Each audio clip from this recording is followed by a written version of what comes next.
Direito Administrativo na Prática Série. Fica a dica, eu sou a professora Ana Mendes, mestre em Ciências Jurídicas e Sociais, 21 anos de serviço público. Aprenda com quem faz, vamos lá?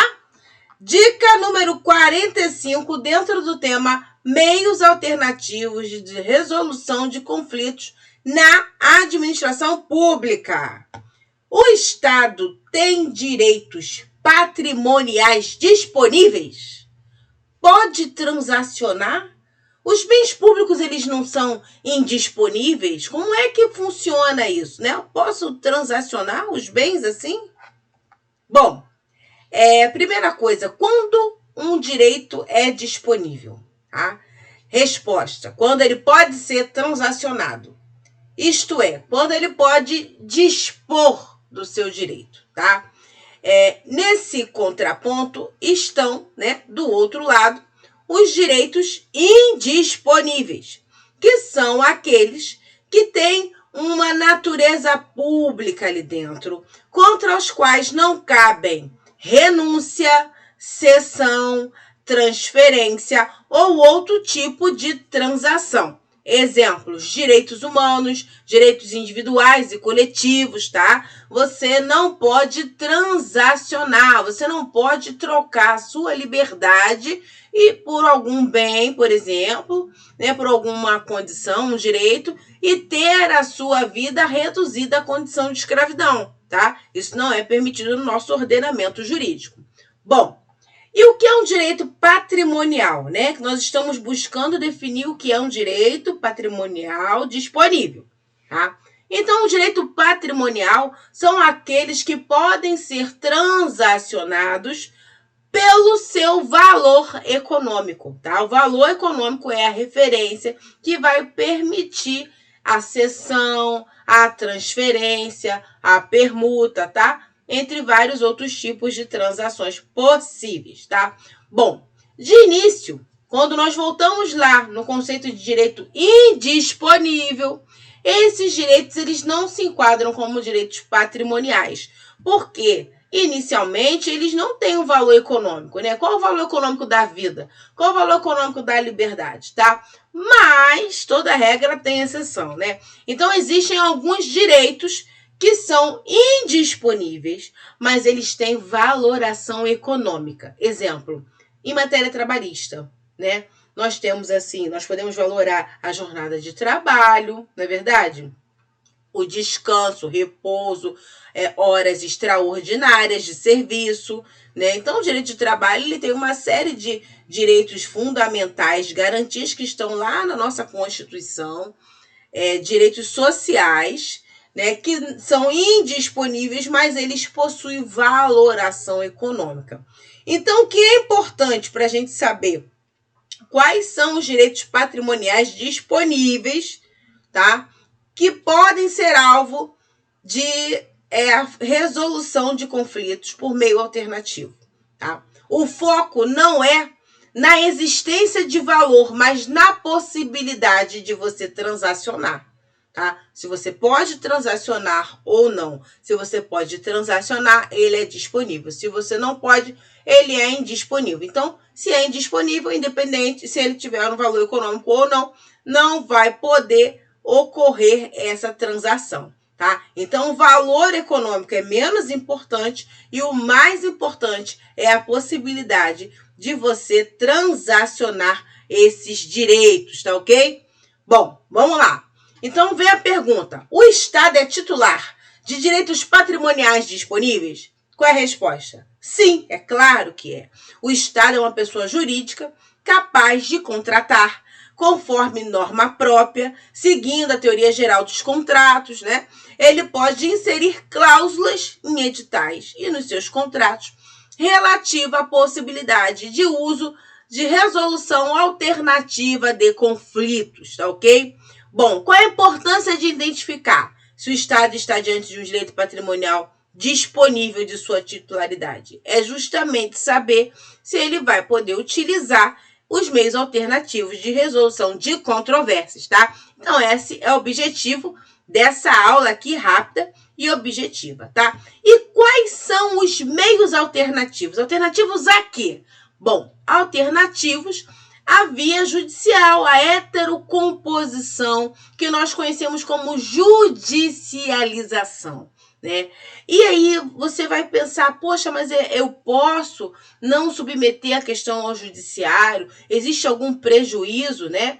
Bom, vamos chegar lá. Mas primeiro, vamos listar aqui.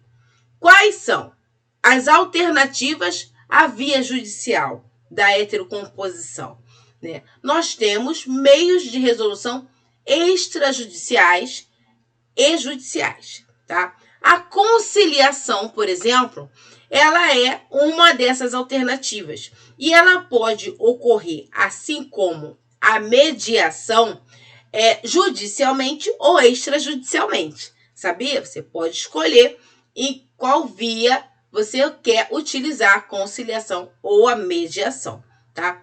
Bom, a terceira alternativa é a arbitragem, tá? A arbitragem, ela já é sempre extrajudicial. Por quê? Porque o equivalente judicial da arbitragem é o Poder Judiciário, tá? Então, não faz sentido citar o próprio Poder Judiciário como alternativa, tá? Então, essas são as três principais métodos alternativos de solução pacífica de conflitos, tá? Está citada aí a legislação, cada um tem os seus regramentos específicos. No Código de Processo Civil, nós vamos encontrar a regulamentação da conciliação e da mediação judicial, tá? E muita coisa dali vai orientar as extrajudiciais. Existe a Lei 13.140 de 2015, que ela regulamenta a conciliação e a mediação extrajudicial e judicial, tá? E ela prevê alguns artigos específicos entre o 32 e o 34 para casos em que a conciliação e a mediação ocorrer tendo o direito, um ente jurídico, tá? Uma pessoa jurídica de direito público em outro polo, seja o Estado. Ele tem dispositivos específicos, tá ok? Bom, a arbitragem, ela é regida pela Lei 9.307 de 1993, tá ok? E ela também tem previsão, desde 2015, da possibilidade de o Estado utilizar a arbitragem para resolver os seus conflitos, tá? Bom, e o interesse público, como é que fica? A indisponibilidade do interesse público, ele é capaz de ser alcançado nesses meios alternativos, né? Essa é uma grande preocupação. E aí a gente precisa pensar se submeter a resolução das controvérsias nesses novos meios, né? Nesses outros meios alternativos, se isso por si só é capaz de trazer algum tipo de prejuízo para o interesse público, tá? E a doutrina, ela entende pacificamente que não, principalmente se nós considerarmos os custos envolvidos nas judicializações, tá?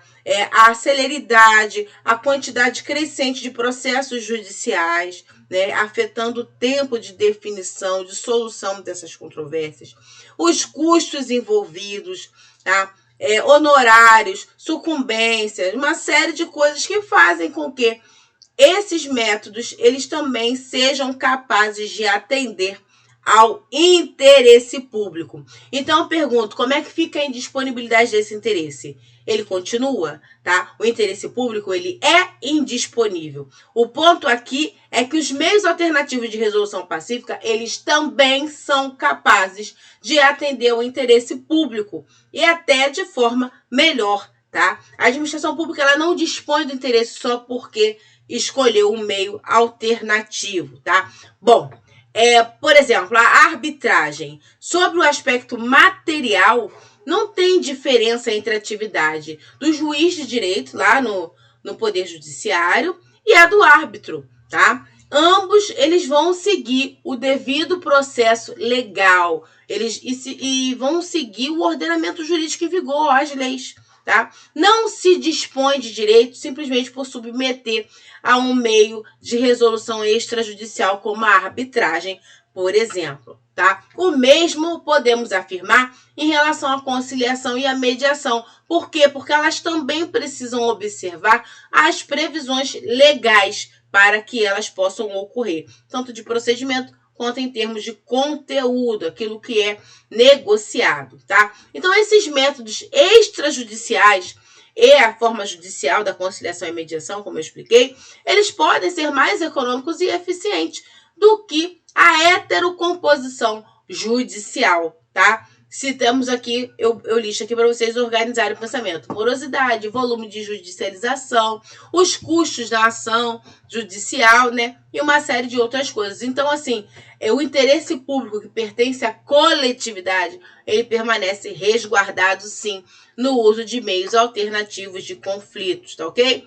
Bom, mas e os bens públicos? Eles não são indisponíveis, né? A gente guarda que o bem público ele é indisponível. Como é que eu vou transacionar, fazer um acordo, reduzir uma indenização, reequilibrar economicamente um contrato, né? Eu posso dispor isso? Como é que funciona? Né? Então, lembro aos senhores que os bens públicos são indisponíveis? São, mas não são todos os bens públicos que são indisponíveis, né? Quanto a esse quesito, nós podemos citar pelo menos 3 tipos distintos de bens públicos. Nós temos os indisponíveis, tá? Que são, tipicamente eles não são bens, direitos patrimoniais, tá? Eles não podem ser alienados, onerados ou desviados de sua finalidade. Exemplo, bens de uso comum do povo, como praias, praças, né, monumentos, tá? Bom, um segundo tipo ou classificação, depende, são os patrimoniais indisponíveis, tá? Ou seja, são bens que têm valor econômico, mas não podem ser alienados. Bens de uso especial, tais como os direitos trabalhistas. Embora você consiga dar uma valoração econômica, não pode transacionar, tá ok? E, finalmente, nós chegamos aos bens patrimoniais disponíveis, que são aqueles que podem ser objeto da solução alternativa de controvérsia, tá? Eles têm um caráter patrimonial e podem ser alienados desde que observe os requisitos legais, né? Por exemplo, os bens dominicais em geral, por exemplo, eles podem, né? Aquele terreno que está ali em nome da União, por exemplo, ele pode ser loteado e vendido, né? Os bens patrimoniais do uso da atividade lá da administração pública, né? Os veículos já tornaram-se antigos, inservíveis, vamos alienar as sucatas, alienar como viatura, né? Para poder adquirir recursos e comprar novos bens para continuar prestando o serviço, tá ok? Bom, essa foi a nossa dica, tá? E ela é importantíssima para que possamos compreender o tema resolução, métodos alternativos de resolução de conflitos, tá? Que é o objeto da nossa próxima dica. E esse tema ganhou, assim, dispositivos específicos dentro da nossa querida lei 14.133 de 2021.